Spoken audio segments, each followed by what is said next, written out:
الرحمن الرحيم. أقسم بالله العظيم أن أكون متمسكا بكتاب الله وسنة رسوله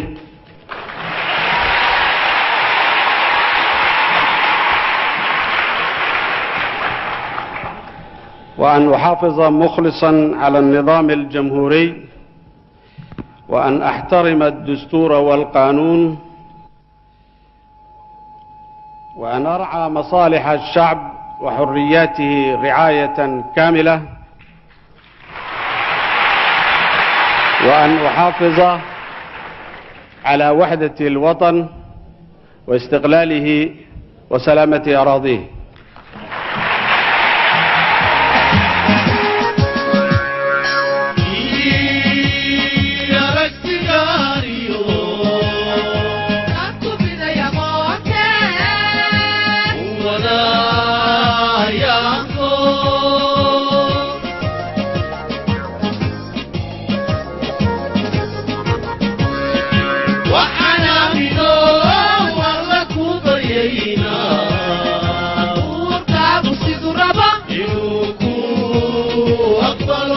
sida aad sawiradanba ku arkaysaan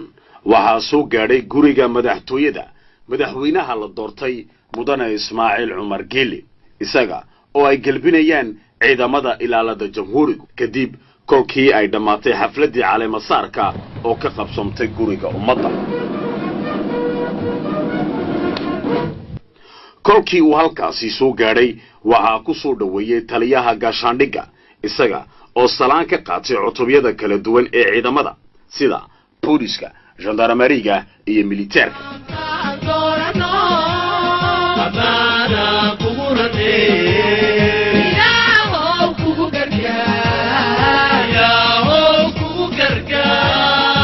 waxaa xusid mudan in ciidamada qalabka sida ay madaxweynaha u rideen 21 madfac oo ay ku sharfiyeen munaasabadii xafladda caleemasaarka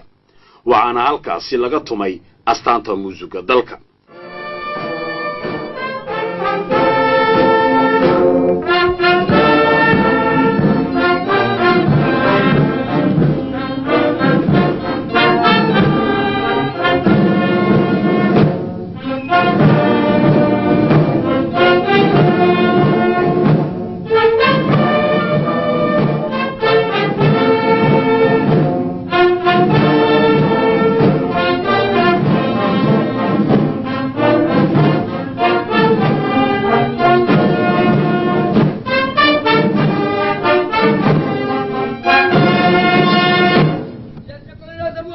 run ahaan waa munaasabad shucuur gaar ah u leh madaxweynaha la doortay mudane Ismaaciil Cumar Geele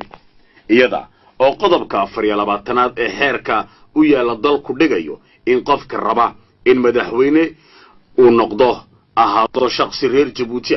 daadiisuna noqoto ugu yaraan 40 sano jir.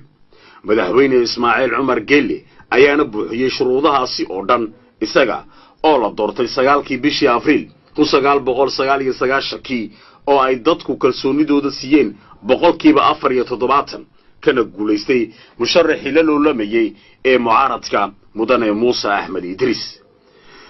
madaxweyne Ismaaciil Cumar Geele ayaa khudbadii u jeediyay 9kii Abriil 1999 kolkii lagu dhawaaqay guusha uga soo hooyatay tartanka madaxtinimo u hambalyeeyay musharaxii la loolamayay mucaaradka waana biseelka siyaasadeed ee dalkeenu ku caanbahay.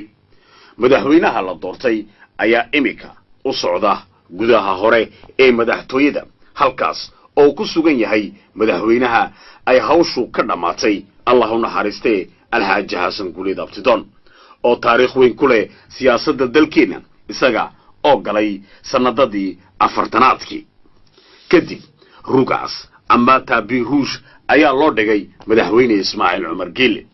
Allah u naxariistay madaxweyne Xasan Guuleed Abtidoon ayaana si dimuqraadiyad ku dheehan tahay ugu wareejiyay xilka madaxtinimo madaxweyne Geele.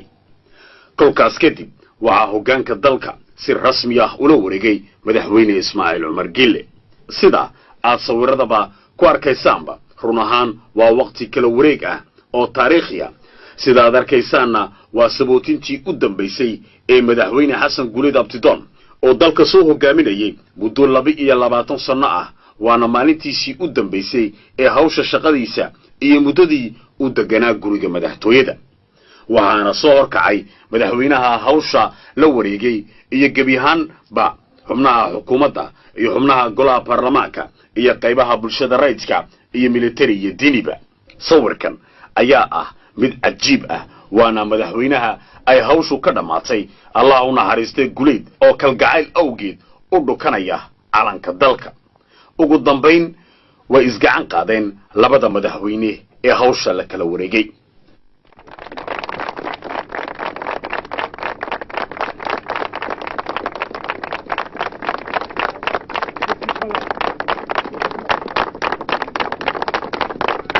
Good luck.